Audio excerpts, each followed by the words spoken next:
Hey everybody, how's it going? Welcome back to Stylist Meets Vinyl. My name is Chris.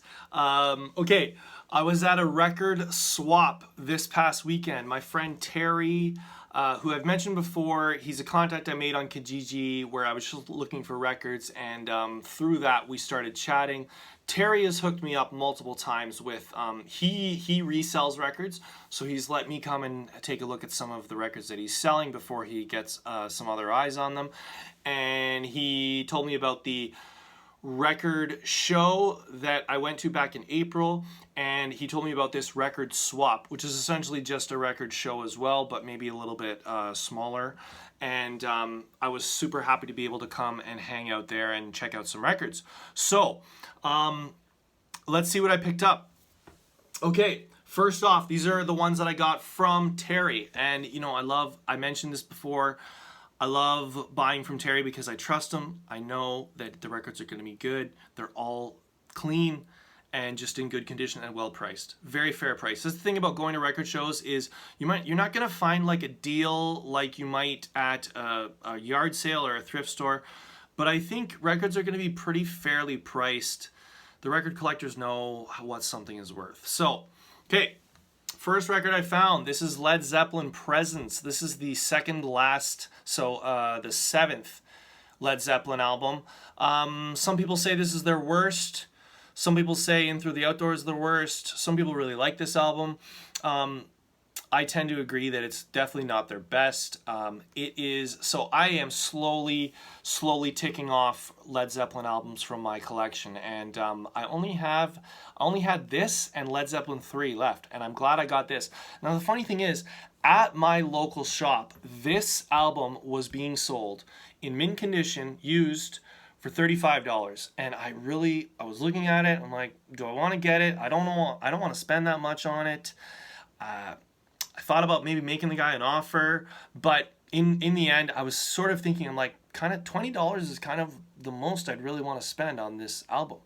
What do you know? My buddy Terry has this. The cover is not great, but the record itself is in very good plus condition, if not more. $20. I was happy with that. Led Zeppelin Presence. What is on here? Achilles' Last Stand, Nobody's Fault But Mine, T for One, which is a really nice song as well. Anyways, all that's left, Led Zeppelin 3. Okay, next I found Babe Ruth, First Base. This is an album I've shown before. I actually have this album already. This is an upgrade copy for me. The album that I have, I bought pretty cheap, and I didn't realize that it had a skip in it. I tried to clean it to get the skip out, and haven't had any luck. And I do like this album, so when I saw a nicely priced upgrade copy, I jumped on it. So I'll toss the other one, or you know, whatever, sell it at a discount or give it to a thrift shop or something. But yeah, this is nice. This is prog, yeah, like an electric guitar prog stuff. There's some instrumentals on here. There's a female vocalist. Definitely worth checking out though. Babe Ruth, First Base. Okay, next I found Little Feat, Time Loves a Hero. This Little Feat, I don't know too much about. They're a band that actually I've seen quite frequently in the VC. I've seen people show their stuff, and they always have some good things to say about them. And so I know Little Feat. I only knew them through Linda Ronstadt, the album Heart Like a Wheel. She does a cover of this song called Willin'. And that's a great song, great cover. And so that's how I first heard about them. I actually saw this album at the flea market. And one of my last videos, a flea market, and it was like $15, and I was just like, it's too much. Found this for a good price, better condition than at the flea market for a lesser price. So my buddy Terry hooked me up again. So thank you, Terry. Funny thing about that song, Willin', there's a drug reference in there. They reference weed, gimme whites, gimme wine. Lowell George, who is the leader of Little Feat, he was a member of Frank Zappa and the Mothers of Invention. And there's a couple different reasons he left the Mothers, and there's a couple different like kind of urban myths or folklore about why he left.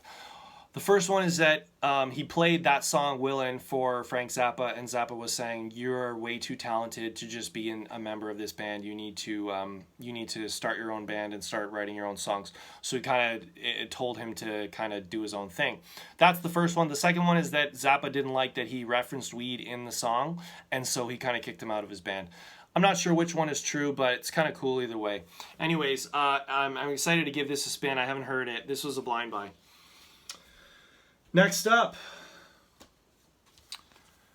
Pink Floyd, Obscured by Clouds. This is from 1972. This is the album in between Metal and Dark Side of the Moon. This is actually a soundtrack to a French film called La Vallée. Pink Floyd did a couple of soundtracks in their career, and I feel like this is not often talked about. And actually, Chris Profey at Musically Obsessed, he talked about this recently, and he was talking about underrated albums. And I agree, this is an underrated Pink Floyd album. I saw it, didn't have it, good price, added it. Obscured by Clouds. Next up, Beck Ola. Can you see that? Beck Ola. This is the Jeff Beck group. This is from 1969. So this is Jeff Beck's second album. The first one was Truth, 1968, I think that was, and this is the second one, where the first one that would be called, it would be given the title of Jeff Beck Group. Pretty cool cover. When I showed Truth, somebody had commented and said, "Oh, Beck Ola is pretty good too. You got to check that out." So you know, I like to listen to the commenters, my fans. So again, haven't heard this one. I believe Rod Stewart is on this one. He was the vocalist in Truth, on the album Truth. And Ronnie Taylor is on this one as well. No, sorry, Ron Wood. Ron Wood is on this one. Rod Stewart, yeah, vocals. Jeff Beck. So definitely excited to give this a spin. It seems to be in good condition. And that's it. Beck Ola. Let me know if you guys like this album. What can I expect? The last album I picked up, this was at a discount. This is 20% off, so a good price. This is in really good condition. Yes, Drama. This is from 1980. This is actually the first album without John Anderson, the vocalist, John Anderson. And I think Rick Wakeman had left the band for a second time at this point. So they had a little bit of a lineup change. But actually, I think it was decently regarded by critics and fans.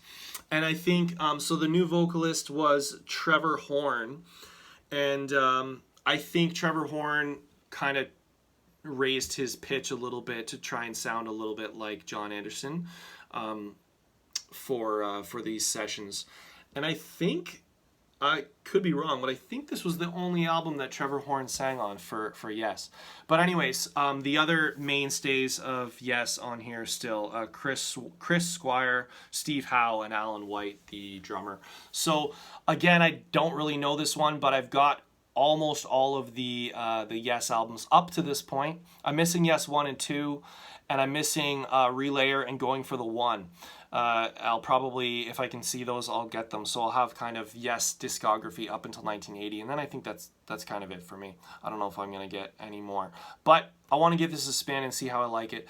If you guys know this album, let me know what you think. And that's it. 6 quick albums from the record swap. Happy to add them to my collection, give them a spin, see what I think. That's it, guys. Thank you so much for tuning in. If you enjoy this video, give it a like.